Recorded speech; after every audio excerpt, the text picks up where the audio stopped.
ശ്രീലങ്കൻ വനിതകൾക്കെതിരായ രണ്ടാം ട്വന്റി മത്സരത്തിന് ഇന്ത്യ ഇന്നിറങ്ങും. പരമ്പരയിൽ ലങ്കയ്ക്കുമേൽ ആധിപത്യം ഉറപ്പിക്കാനാണ് ഹർമൻപ്രീതും സംഘവും ലക്ഷ്യമിടുന്നത്. അതേസമയം പരമ്പരയിൽ ഇന്ത്യക്കൊപ്പം എത്താനാണ് ലങ്ക എത്തുന്നത്.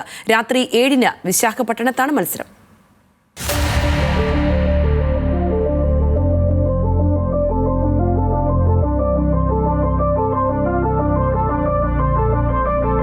ഏകദിന ലോകകപ്പ് ജേതാക്കൾ കുട്ടി ലോകകപ്പിന് തയ്യാറെടുക്കുകയാണ്.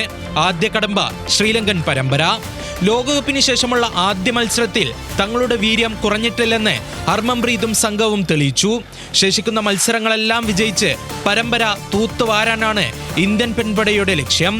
ആദ്യ ട്വന്റി കളിച്ച ടീമിനെ തന്നെ രണ്ടാം മത്സരത്തിലും നിലനിർത്താനാണ് സാധ്യത.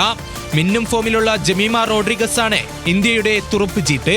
ഓപ്പണിംഗിൽ വൈസ് ക്യാപ്റ്റൻ സ്മൃതി മന്ദാനയും ഷഫാലി വർമ്മയും നൽകുന്ന അടിത്തറ ഇന്ത്യക്ക് നിർണായകം.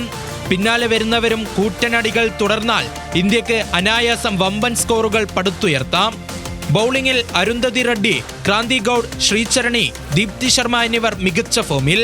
ഒപ്പം അരങ്ങേറ്റ മത്സരത്തിൽ തന്നെ മിന്നും പ്രകടനം കാഴ്ചവെച്ച വൈഷ്ണവി ശർമ്മയും ഇന്ത്യക്ക് കരുത്താകും. അതേസമയം ഫീൽഡിൽ ചോർച്ചയുള്ള കൈകൾ ഇന്ത്യക്ക് തലവേദനയാണ്.